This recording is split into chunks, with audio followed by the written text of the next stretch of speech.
কোচবিহার জেলার পুন্ডিবাড়ি অঞ্চলের হোগলাবাড়ি সড়ক সংলগ্ন এলাকায় একটি ঘটনাকে কেন্দ্র করে তীব্র চাঞ্চল্য ছড়িয়েছে।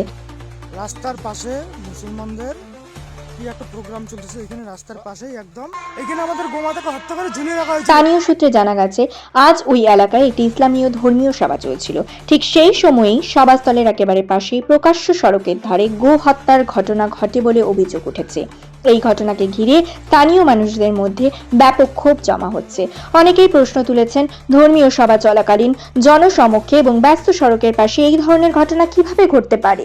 স্থানীয় বাসিন্দাদের দাবি, এই ঘটনা শুধু ধর্মীয় অনুভূতিতেই আঘাত করেনি, বরং সামাজিক শান্তি ও সৌহার্দ্যের পরিবেশকে বিঘ্নিত করেছে। এলাকার মানুষজন বলছেন, এই ধরনের কর্মকাণ্ড প্রশাসনের নজরদারির অভাবকেই তুলে ধরে। ঘটনার খবর ছড়িয়ে পড়তেই এলাকায় উত্তেজনা ছড়ায়। যদিও এখনো পর্যন্ত কোনো অপ্রীতিকর ঘটনার খবর পাওয়া যায়নি, তবুও পরিস্থিতি যাতে নিয়ন্ত্রণের বাইরে না যায় সে বিষয়ে প্রশাসনের সক্রিয় ভূমিকার দাবি জানিয়েছেন স্থানীয়রা।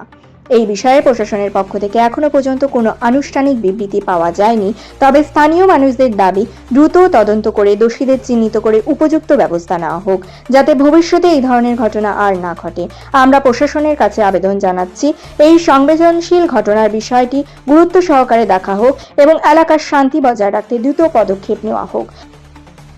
সকলের আবেদন, এই মেলা অবিলম্বে বন্ধ করতে হবে, না হয়তো আমরা সকল সনাতনী জাগৃত হব।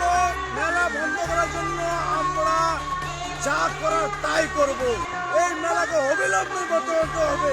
প্রশাসন এবং রাজ্য সরকারকে আমি একদম কঠোরভাবে বার্তা দিচ্ছি, এই মেলা অবিলম্বে বন্ধ করতে হবে, না হয়তো আমরা সনাতনী বজরং দল এই রাস্তা নামলে বাধ্য হবে এই মেলাকে বন্ধ করার জন্য। কি করে আজকে এই মেলার প্রাঙ্গণে রাস্তার পাশে ঘটনার আরও আপডেট জানতে চোখ রাখুন সংগ্রাম নিউজে।